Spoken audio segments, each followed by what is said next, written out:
First raising some pointed questions was Senator Tony Atta. He asked how and why the governor personally noted on the memo to raise DOA's recommended teacher salary increase from 16% to 20%. The governor can reach her own conclusion. No, I understand it, Mr. Burns. I'm just asking, what was your communication with the governor on this issue? I mean, did you recommend to the governor that she sticks with the 16%, or was this something that she did on her own, representing 20% that she wrote here?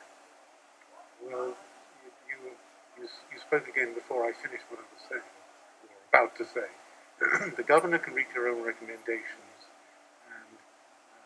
and that is indeed what she did. Atta and Byrne also butted heads over the authorization for the raises. Byrne said it was based on the 2014 Competitive Wage Act. Atta disputing that, saying it was through an executive order that conflicted with current law, the FY22 Budget Act. Senator Frank Bloss Jr. picked it up from there, citing the same memo. He said the governor jumped the gun by more than a year by authorizing the increases on May 23rd.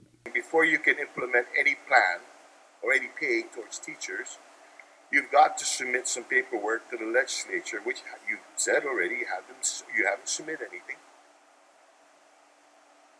for consideration, and that the implementation of the plan for the pay raises is not to be effective until June 30th, 2023. Adelup responded with a lengthy news release defending their basis for implementing the raises. They maintained that the 2014 Budget Act also required legislative approval of raises, but then Governor Eddie Calvo unilaterally implemented them in a dispute with the legislature. The administration says those raises have been in place since then, and now they're being raised in much the same way. Bloss remains defiant. We don't have a plan. We don't have a plan in front of us. We don't know what you're talking about with regard to salaries and work, the justifications or anything. So how are we going to do this?